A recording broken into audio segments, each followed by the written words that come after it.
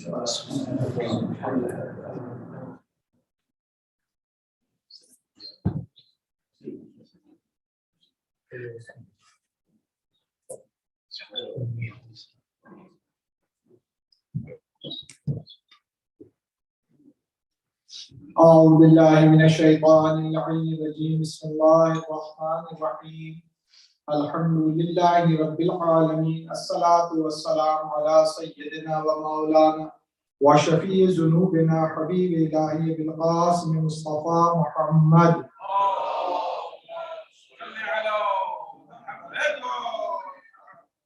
وعلى أهل بيته الطيبين الطاهرين المعصومين لا سيما بقية الله العظم ولعنة الله على أعدائهم ومنكري فضائلهم ومصائبهم أجمعين من الآن إلى يوم الدين. أما بعد فقد قال الله الحكيم في كتابه الكريم بسم الله الرحمن الرحيم الرحمن علم القرآن. فیضان مرتب مسائل کے ذریعے ہماری گفتگو جاری ہے علم کی اہمیت قرآن کی روشنی میں، اور اس میں مختلف مراحل کو طے کرتے ہوئے گفتگو یہاں تک پہنچی ہے کہ اللہ تعالیٰ کہتے ہیں بعض لوگ ہدایت کو حاصل نہیں کر سکتے، تو وہ ہدایت کیوں حاصل نہیں کر سکتے؟ ان کے دل مریض ہو جاتے ہیں، ان کے دل ٹیڑھے ہو جاتے ہیں، ان کے دل میں جو ہے پردہ پڑ جاتا ہے وغیرہ. لیکن بات یہ ہے کہ وہ کیوں ایسا ہو جاتا ہے، تو اس میں تقریباً 6-7 موارد جو ہے بیان کر چکا ہوں، 6-7 جو کازز ان کو بیان کر چکا ہوں. اور آج ایک اور کاز ہے جو انسان کے دل کو مردہ بنا دیتا ہے، وہ یہ ہے کہ انسان حق بات کو قبول نہیں کرتا جب وہ اندھی تقلید کرتا ہے. اندھی تقلید جو ہے وہ انسان کو گمراہ بنا دیتی ہے. لہٰذا قرآن مجید میں خدا متعال نے جب یہ آیتیں پیش کروں گا، خدا متعال فرماتا ہے سورہ شعراء میں آیت نمبر 136 اور 138، 6، 7 اور 8، یہ 3 آیتیں، ان میں اللہ تعالیٰ فرماتا ہے قالوا سواء علینا اوعظت ام لم تکن من الواعظین ان ھذا الا خلق الاولین وما نحن معذبین. 3 آیتیں ہیں. ان 3 آیتوں میں ہمیں قالو سے مراد وہ کفار ہیں، وہ افراد ہیں جن کا ذکر ہو رہا ہے. وہ یہ کہتے ہیں پیغمبر اسلام سے کہ آپ ہمیں، پیغمبر اسلام سے نہیں، اپنے زمانے کے نبی سے جناب ہود سے، کہتے ہیں قوم عاد کی بات ہے، فرماتے ہیں کہ کہتے ہیں کہ آپ ہم کو ڈرائیں یا نہ ڈرائیں، آپ ہمیں نصیحت کریں یا ہمیں نصیحت نہ کریں. ہم جس چیز کے اوپر ہیں وہ خلق الاولین، ہم گزشتہ لوگوں کی سنت پر ہیں، آپ کا ڈرانا ہمارے لیے کوئی فرق نہیں پڑتا. اور پھر آگے چل کے کہتے ہیں وما نحن معذبین، اور ہم وہ افراد ہیں ہم پر خدا کبھی عذاب نہیں کرے. یعنی کہ یہ قوم عاد جو تھی جو عذاب میں مبتلا بھی ہوئی، یعنی اتنی گارنٹی سے اور اتنی شیورٹی سے اپنے آباء و اجداد کی تکلیف کر رہے تھے اور ان کو فالو کر رہے تھے کہ جیسے وہ یہ بھی لکھ کر دے کے گئے ہوں کہ اگر تم جو ہمیں فالو کرتے رہو گے تو تم پر کوئی عذاب نہیں آئے. یعنی جہالت کی اس میں نہیں ملتا. یعنی وہ بھی اپنے نبی جناب ہود سے کہہ رہے ہیں، کہتے ہیں آپ ڈرائیں یا نہ ڈرائیں، ہمارے لیے نصیحت کریں یا نہ کریں، ہمارے لیے کوئی فرق نہیں پڑتا، ہم گزشتہ لوگوں کی سنتیں باقی رہیں گے اور ہم پر کوئی عذاب نہیں.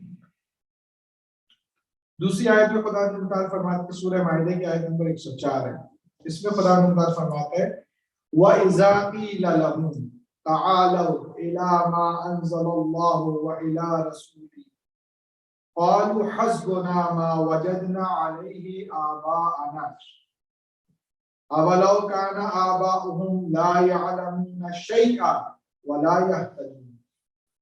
اس آیت میں اللہ سبحانہ تعالیٰ فرما رہا ہے اور وہ لوگ یہ کہتے ہیں وَإِذَا قِيلَ یعنی جب ان سے کہا جاتا ہے، یعنی زمانے کا نبی کہتا تھا، پیغمبر اسلام کہتے تھے، یہ کہ جب ان سے کہا جاتا ہے کہ کیا کہا جاتا ہے کہ جو اللہ نے نازل کیا ہے اپنے رسول کے اوپر اس کی طرف آ جاؤ، تو وہ کیا کہتے تھے جواب میں قالوا حسبنا ما وجدنا علیہ آباء، وہ کہتے تھے ہمارے لیے ہمارے آباء و اجداد کا وہ دین کافی ہے جس پہ ہم نے ان کو پایا.